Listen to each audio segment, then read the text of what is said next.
বড়দের প্রণাম আর ছোটদের ভালোবাসা নিয়ে চলে আসলাম তোমাদের সামনে।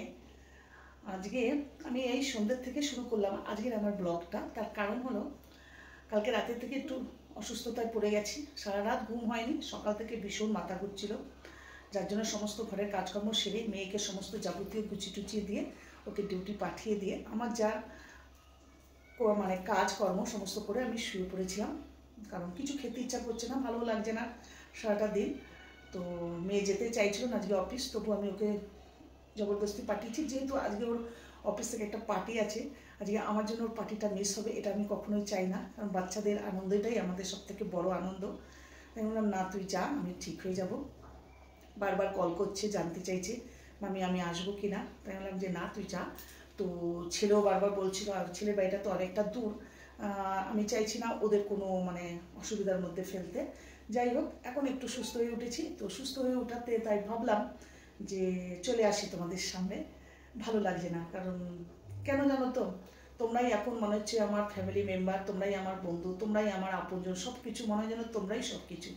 আর তোমাদের সাথে যদি একটু গল্প করি, একটু তোমাদের সাথে কিছু কথা শেয়ার করি, মনটাও বেশ হালকা লাগে, আর অসুস্থতাও কিন্তু অনেকটা সুস্থ হয়ে উঠি, খুব ভালো লাগে। তো সেজন্যই চলে আসলাম। তো চলো বাইদে বাই, আমি বানানি, আমার চ্যানেলের নাম বানানিজ ইনসাইডার, আর সেই চ্যানেলে আজকের একটা ছোট্ট ব্লগে তোমাদের সবাইকে স্বাগত। তো সেই স্বাগতটা আমি করব তোমাদের সাথে আমার কিচেনে। তো আজ হলো সোমবার, এখন বাজে ঠিক 7:15, ঠিক এই টাইমটা থেকে আজকের এই ব্লগটা আমার শুরু হলো। তো চলো বন্ধুরা, আর দেরি করবো না, তাড়াতাড়ি চলো আমার রান্নাঘরে। আজকে আমি রান্নাঘরে একটা সুন্দর রেসিপি নিয়ে চলে আসছি তোমাদের সামনে। সাথে থাকো, দেখতে থাকো, আর রেসিপিটা আশা করি তোমাদের কাছে খুব ভালো লাগবে। তো চলো ফটাফট রান্নাঘরে যাই, দেরি করবো না, রান্নাঘরে তাড়াতাড়ি চলো। চলে আসলাম রান্নাঘরে।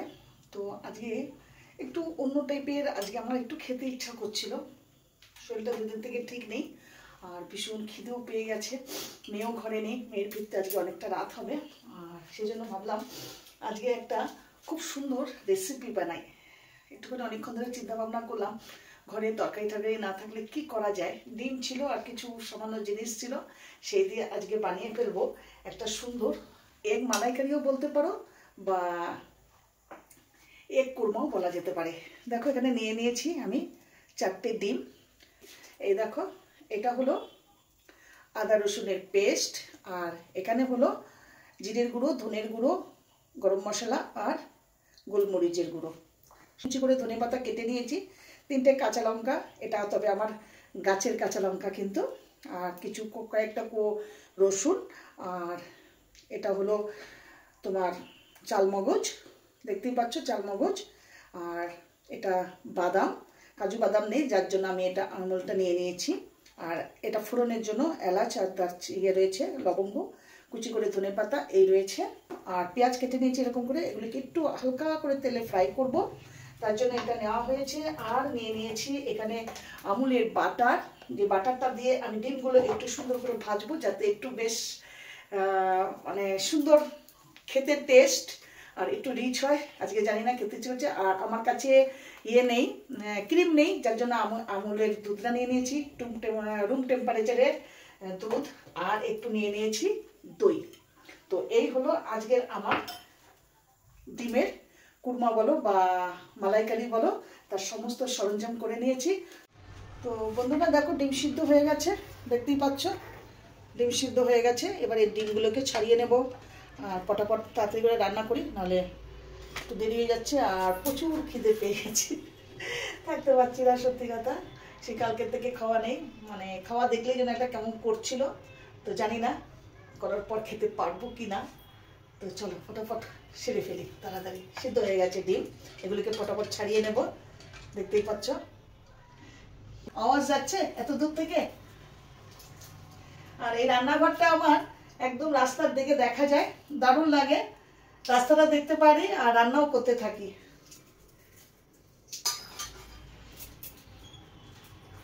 দেখো সুন্দর হয়ে গেছে ডিমগুলো, সুন্দর কিন্তু বেশ হয়েছে। এবার এগুলিকে কেটে নেব। তো কাটার আগে আমি একটুখানি এই যে পেঁয়াজ আছে, যে এই যে পেঁয়াজ, এগুলো সব একটু ফ্রাই করে নিই। রান্নাটা কিন্তু আমি মাস্টার্ড অয়েল দিয়ে করব না, সাদা তেল দিয়ে করব, কারণ এই গ্রেভিটা কিন্তু পুরো সাদাই খেতে হবে। জানো তো, মালাইকারি বা যেটা আমি বলছিলাম সেটা কিন্তু করতে গেলে কুরমা বা মালাইকারি কিন্তু সাদা কালারেরই হয় কিন্তু।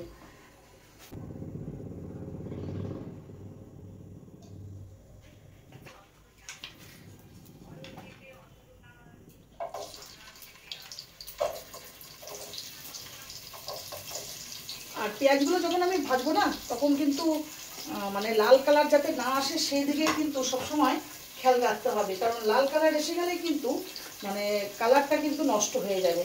আচ্ছা, কাজু বাদাম যদি থাকে কাজু বাদাম দিতে পারো, কাজু বাদাম না থাকলে আমার কাছে এই বাদাম ছিল, সেজন্য আমি এই বাদামটা দিয়েই করছি। এই বাদাম দিয়েও করা যায়, কোনো ব্যাপার না।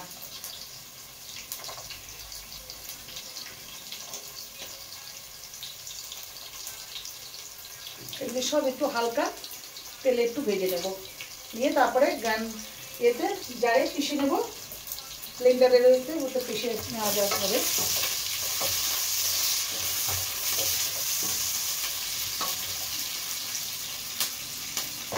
আমি কি তোমাদের দেখাতে পারছি ঠিক করে?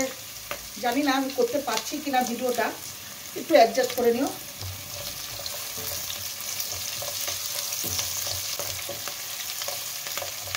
পেঁয়াজগুলো ততক্ষণ একটু হালকা ফ্রাই হোক, আর আমি ডিমগুলো চাকুর সাহায্যে একটু আর্ধেক করে কেটে ফেলি। অ্যাকচুয়াল মাকে দেখতাম সবসময় সুতো দিয়ে, মানে যে সুতো দিয়ে সেলাই হয় সেই সুতো দিয়ে কাটতো। সেটা দিয়ে কাটলে কুসুমটা কিন্তু খুব সুন্দর থাকে, ভাঙার মানে থাকে না, চান্স থাকে না। যেহেতু এখন সুতো খুঁজে পাচ্ছি না, আমার মেয়ে যে কোথায় রেখে গেছে বুঝতে পারছি না। এই যে চাকু দিয়ে কাটলে এই প্রবলেম হয়, দেখেছো, কুসুমটা বেরিয়ে যায়। যাই হোক, আস্তে ধীরে আমি কাটবো। এখন কাটা হয়ে গেছে, দেখতেই পাচ্ছ। এখন এই তেলের মধ্যেই আমি একটুখানি বাটার দিয়ে ডিমগুলো ভাজবো। তো একটুখানি স্লাইড আমি একটুখানি নুন ছিটিয়ে নিলাম, আর একটুখানি গোলমরিচের গুঁড়ো দিয়ে নিলাম, যাতে ডিমটা খেতে যেন আনোনা না লাগে, বেশ একটু খেতে যেন ভালো লাগে, ভিতরে যায়, সেই জন্যই। এবার একটু বাটার নিয়ে নেব, ঘি থাকলে ঘি বা বাটার থাকলে বাটার দিয়ে ডিমটা ভাজা যাবে।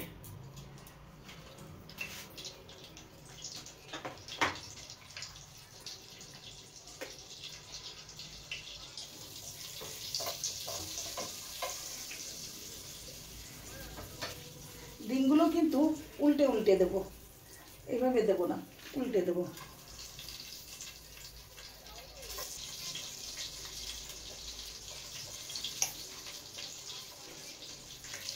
এইভাবে দিয়েছে, দেখা যাচ্ছে।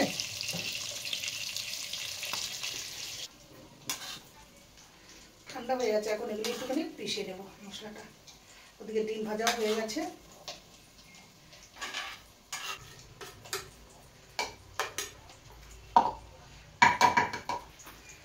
এবার ডিমগুলো আস্তে আস্তে তুলে নিই।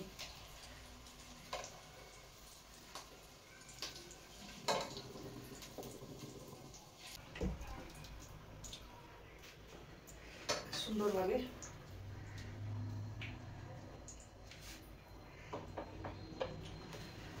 এবারে ফোড়ন দেবো আমি একটু জিরে আর মৌরি।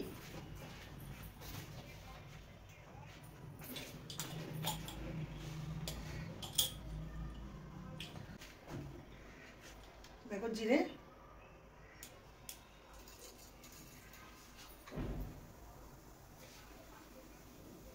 আর একটু দেবো মৌরি। তেলে এটা ফোড়ন গরম হয়ে গেছে। আমি ওই তেলটার মধ্যে, বাটারটার মধ্যেই কিন্তু আদা রসুন বাটা পেস্ট করা ছিল, এটা আমি আর বাটি দিয়ে দিয়েছি।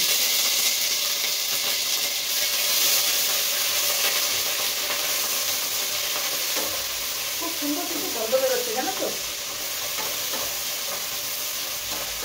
আমি দেখাচ্ছি তোমাদের কতক্ষণ আমি এই মশলাটা এটা করে নিই। এবারে এটার মধ্যে দেখো পেস্ট তৈরি হয়ে গেছে। এবার এই পেস্টটা এটার মধ্যে ঢেলে দেবো।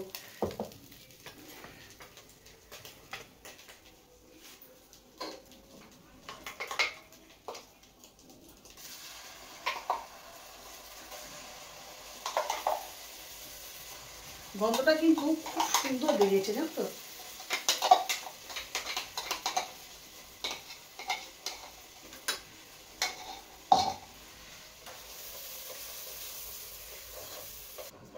আমার কিন্তু এই রেসিপিটা কোথাও দেখা বা শেখা তা নয়, এটা চিন্তা করলাম বসে বসে যে অনেক আগে আমি একবার কুরমা বানিয়েছিলাম, এগ কুরমা। তো ভাবলাম যে এগ কুরমার জায়গায় যদি আজকে একটুখানি এগ মালাইকারি বানানো যায় কেমন হয় বলো তো। তো সেই জন্য আজকে একটু আমার চেষ্টা চলছে। তবে আমার মনে হয় তোমাদের এই রেসিপিটা তোমরাও যদি বানিয়ে খাও অসম্ভব ভালো লাগবে, কারণ গন্ধতেই বলে দেয় রান্নার স্বাদ কেমন হবে। আর যদি একটু গুছিয়ে ধৈর্য ধরে করা যায় না, সে রান্না কিন্তু খুবই সুন্দর হয়।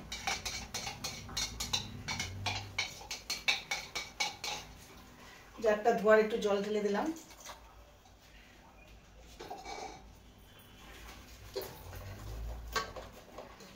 আচ্ছা, নুন দিয়ে নিয়ে এবার আমি একটুখানি নুন দিয়ে নেব।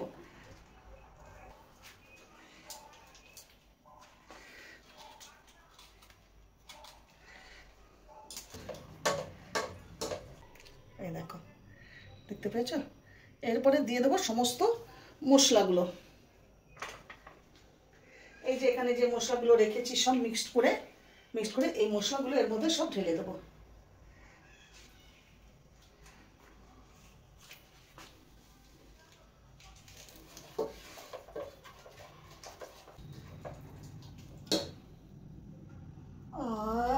দারুণ লাগছে।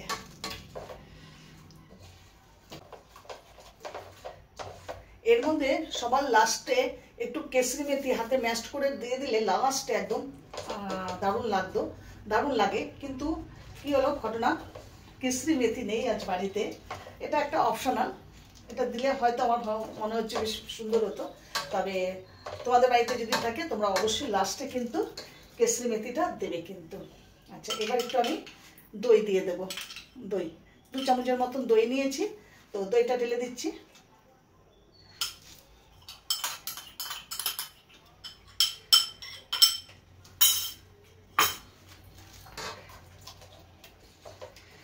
দই যখন ঢালবে, তোমরা অবশ্য জানো, তবুও একবার আমি বলে দিচ্ছি, যখন দইটা ঢালা হবে তখন কিন্তু হাই ফ্লেমে থাকে, তাহলে কিন্তু দইটা কেটে যাওয়ার সম্ভাবনা থাকে।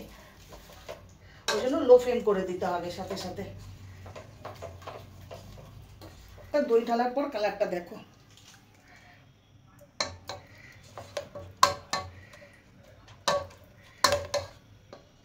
দেখতে পাচ্ছ খুব সুন্দর লাগছে না?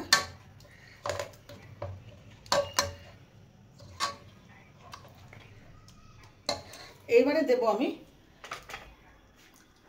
দুধ, আমুলের দুধ। যেহেতু আমার কাছে ক্রিম নেই সেজন্য আমি দুধটা দিচ্ছি, রুম টেম্পারেচারে দুধটা দিচ্ছি। তোমাদের যদি কাছে থাকে তো তোমরা দিতেই পারো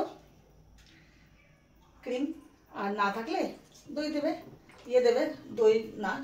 দুধটা দেবে।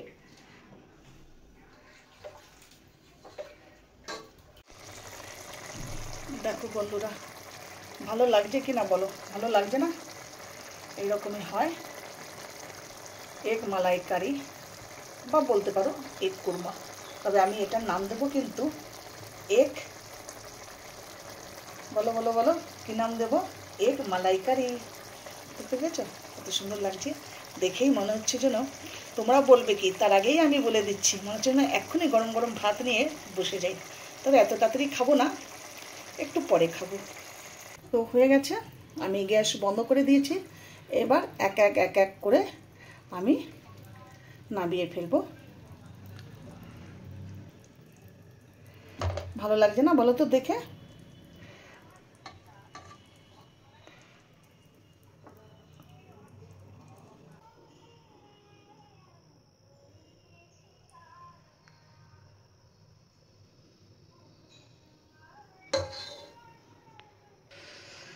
তো ফাইনালি দেখো আমার তৈরি হয়ে গেল আজকের রেসিপি এগ মালাইকারি। তো বন্ধুরা কেমন লাগছে দেখে বলবে, অবশ্যই কমেন্ট বক্সে কিন্তু লিখে জানাবে আজকের আমার এগ মালাইকারিটা কেমন হয়েছে। আর তোমরাও কিন্তু একবার বানিয়ে কিন্তু খাবে, আর খেয়ে তারপর কিন্তু আমাকে অবশ্যই কমেন্ট বক্সে লিখবে যে কেমন হয়েছে। ভালো হলেও লিখবে, খারাপ হলেও লিখবে, সেই তোমাদের মিষ্টি মিষ্টি কমেন্টের আশায় কিন্তু আমি অপেক্ষায় থাকবো।